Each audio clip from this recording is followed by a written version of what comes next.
Hello Floss Tube. I've got the tag from Cindy, the Stitchin' Fish. I think she likes to be called now. It's the Unnormal tag. So here we go. Strangest place I have ever stitched. On an aeroplane. On an aeroplane. And on many different aeroplanes. And I've heard this from you guys as well, that, you know, that's probably about as weird as place I stitch. I stitch at work in my lunch hour, which is good, kind of fun, getting a bit done that way, quite nice. I also probably would have to say, you know, my memorabilia has been around the world with me. It's been to Dublin in Ireland, it's been to London a lot, it's been to Florida with me in the US. It came out in Singapore airport.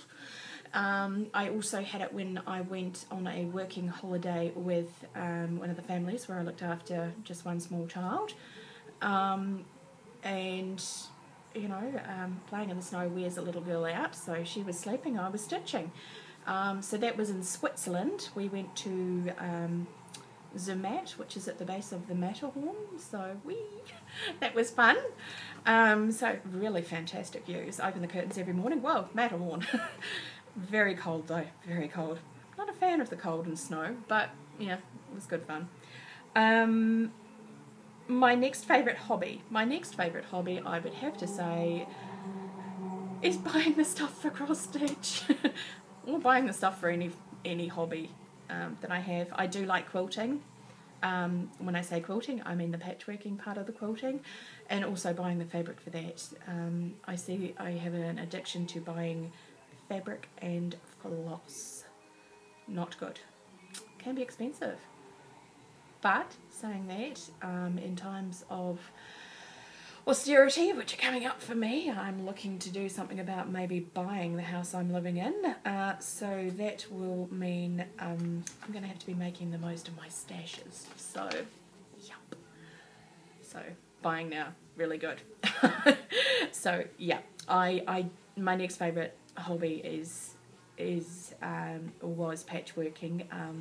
Cross stitch has taken over from that, but the fabric from the patchworking quilting is coming in handy because I can now build my own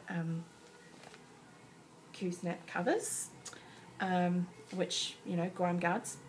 Thanks to Trisha, the left-handed stitcher, for a very awesome tutorial. Really helpful. I'm a basic sewer on the sewing machine, and I understood everything you were talking about, and I could follow it easily.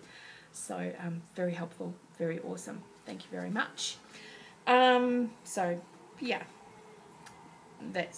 we'll leave it at that. Smoke or not? No, I don't smoke. But you know, each to their own. My grandmother smoked, and I inherited all of her, before she passed away anyway, I got all of her cottons and things because she lost her eyesight, so I got all her flosses and unfinished embroideries and things like that, which is where I'm getting my embroidery patterns from, and bits and pieces and quite a bit of floss. They all came to me, and wow, they had to go outside in shelter, like in a shed that was pretty much open access, sort of type of shed to the elements. For a while, they were covered. They also, in the box, we had an air freshener odor eater type of thing that was also in the box. They smelt extremely badly. Having said that though, my grandmother was quite a heavy smoker, and she lived in a small council flat, and she didn't really do much about opening the windows, that type of thing. She was tucked in there in the nice warm with the fan heater going, just smoking everything up. So, you know, I didn't really enjoy that. But, you know, if you've got your windows open, or, you know, you're smoking outside, or you're happy with your items, and, you know, it's personal preference. I mean, I have no issues with people who smoke. I just don't allow it in my house. But my best friend at work, you know, she comes to visit me. she knows. She takes her smoke outside. She's a good girl, and she cleans up after herself. Her cigarette butts go where they should do too. And even like when we're catching the bus together, she's very awesome at making sure the smoke doesn't get at me, which is, you know, she's a very considerate smoker. But yeah, I'm not a smoker. I'm a chocoholic, on the other hand, which is very, very bad for you as well. So, you know, I'm not going to lecture people on smoking while I'm stuffing my face with chocolate. Not me. My favourite social media to share my stitching on. I am just starting to use Instagram for my stitching related show-it-alls, which I also have it linked to my Facebook account so that my mum can see what I'm up to. She has access to that. So I show it off on Instagram, I show it off on Facebook, show it off to myself mostly, just to remind me how far I'm going with it and where I'm up to and just what it looks like. So yeah, I'd have to say that Instagram is my favourite, and FlossTube is becoming a fast favourite as well when I can get myself organised to do videos that aren't too long. Do I wash my project or no? Not normally. Then again, I haven't had anything really big to do that with. I'm going to guess that my mother may have washed my alphabet sampler that I had done because they got it framed, you know, and all that. And I'm pretty sure my mother actually did the pinning or binding, you know, what's that, stitching at the back, the making it tight and taut and beautiful, and yeah, I'm pretty sure she did all that, and I think she may have washed it and ironed it and done all that beforehand, so she's pretty good at that sort of thing.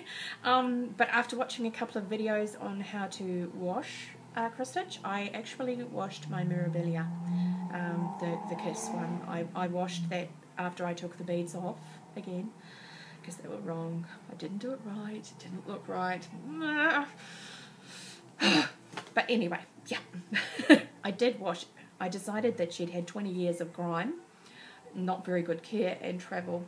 I decided she needed to have that done, so I very gently washed her. I very gently ironed her. I took all the care in the world because she has got Krennic thread in her. She's got blending. She's got metallic thread. She's got everything in it except for silks and hand dyed. So thank God I haven't had to broach that yet. I don't know whether I would do it for everything though, so not sure. Digital program, yes, I do have a digital program now. I have the Goodreader app on my iPad that I'm using, and loving it. Thank you, Carolyn Mazio. It's making my life a lot easier with a couple of projects, and it's probably a good way to store things too, you know, not messing things up and around the house and all that sort of thing. And you know, it's a bit easier than getting a PDF and then downloading it onto the computer and then printing it out and making sure it's the right size and all that. You know, you can shrink it, you can increase it, you can flick along and go backwards and forwards, and I quite like it. Yeah. Although I don't think I do it with every pattern. Not sure. What do I do with my finished projects? I don't really know. Give them away?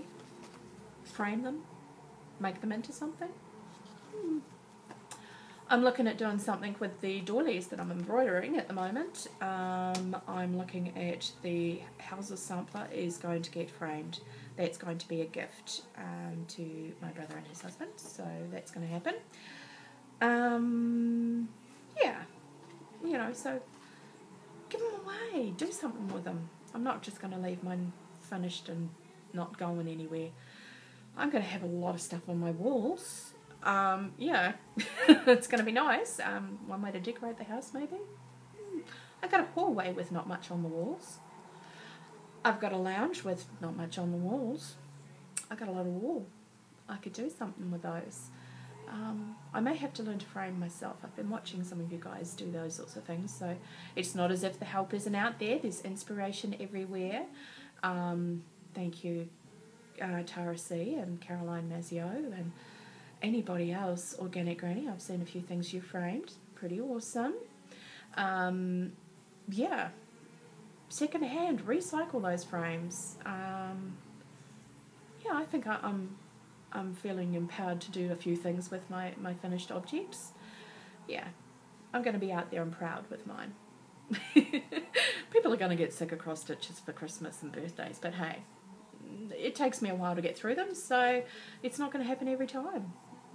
So yeah, I'm going to do something awesome with them like that. So thank you for the awesome questions, Cindy. Sorry it took me a long time.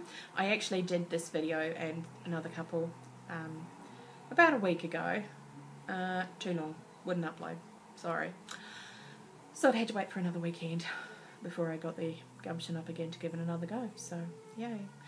So I think I've got one more video to go after this one, which is my third for today. I'm going to try and show you a few bits and pieces that I've got or have done, that type of thing, but you know, it may be a couple of days to get these things done, so I'm going to try and upload these first and then maybe get on to a what I've been up to for June sort of bits and pieces. Also, I'm going to try and add my Instagram account. Yeah, people are being approached on Instagram by me because I've seen that you've got Instagram accounts, and you know, I'm just the random Nilla Daisy, by the way. I've got a little pretty white flower for a face thing, yeah. Anyway, I'll try put that up there and we'll see how we go, but yeah. Okay, bye.